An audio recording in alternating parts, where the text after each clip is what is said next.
Bismillahirrahmanirrahim. Assalamualaikum warahmatullahi wabarakatuh.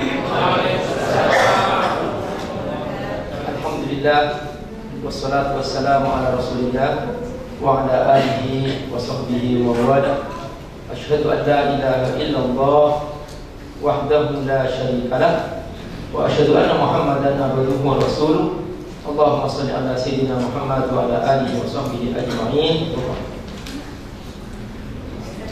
Para pemirsa di studio dan para pemirsa PKS TV di mana Anda berada, semoga Allah Subhanahu wa taala memberkahi kita semua.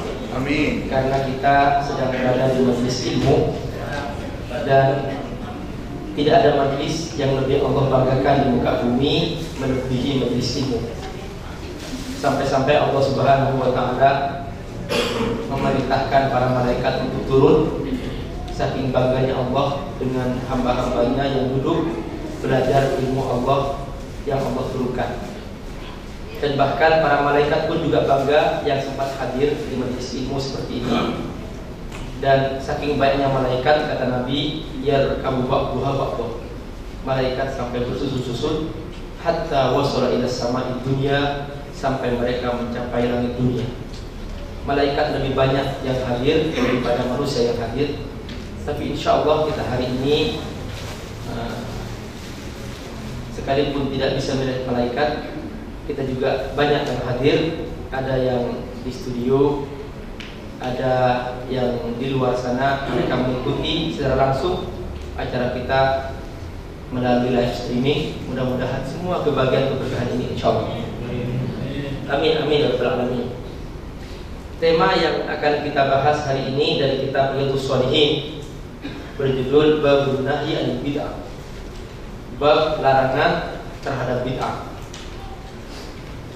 Ini tema sangat sensitif, terutama di akhir zaman ini kita menemukan banyak umat Islam berbeda pendapat dalam hal bid'ah ini, sehingga kalau kita salah memahami, bisa-bisa kita akan menjadi penyebab pemecah belah umat. Gara-gara kita menghakimi sesuatu yang dikerjakan sebagian dari saudara kita dengan bid'ah, padahal itu belum tentu termasuk bid'ah.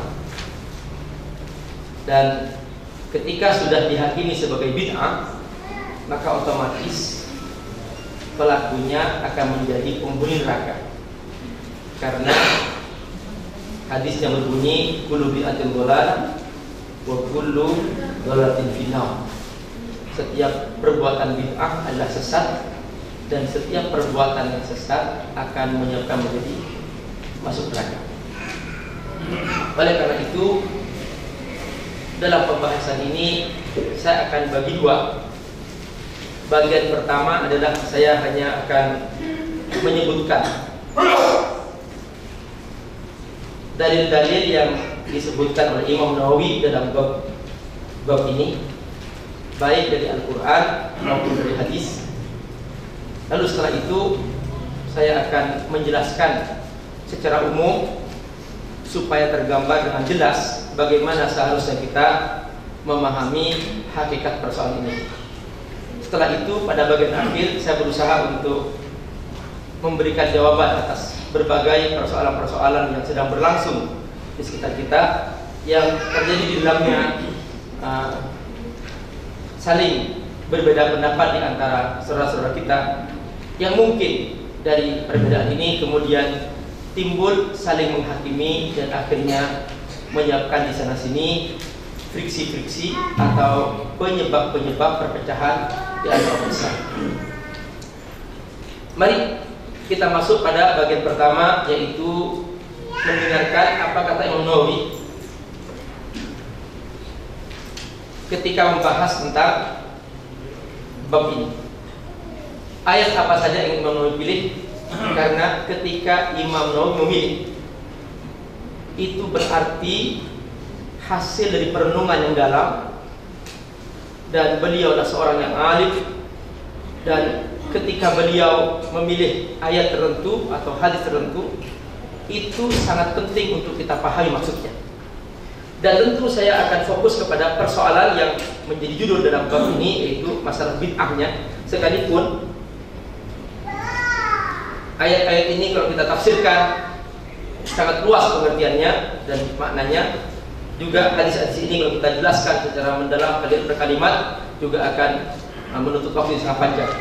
Waktu singkat ini kita gunakan dengan sebaik-baiknya untuk kita bisa membahas kajian ini dengan lengkap dan mencakup. Ayat pertama yang dipilih Imam Nawawi adalah qala Allah Ta'ala, Allah firman, "Famadza ba'dal haqq illa dhalal."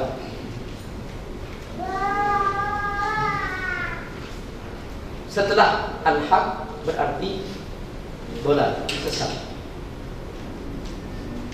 Selain al-haq berarti dhalal.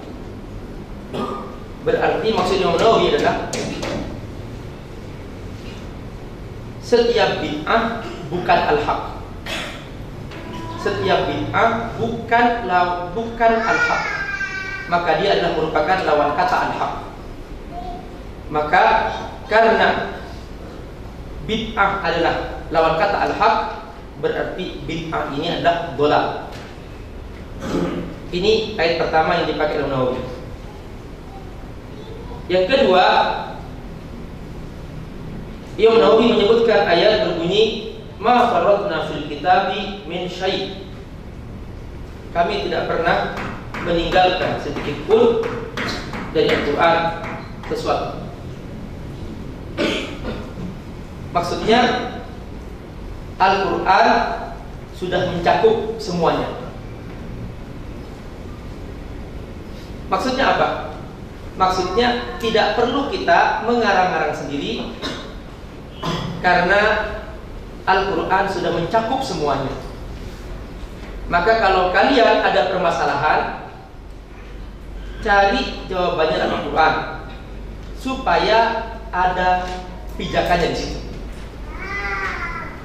Maka tidak perlu kita mengada-ngada, karena Allah Subhanahu wa Ta'ala sudah menurunkan Al-Quran yang lengkap. Sebab kalau kita mengada-ngada, maka ini termasuk bid'ah. Kalau sudah bid'ah, masuk dhalal. Kalau sudah dhalal, masuk neraka.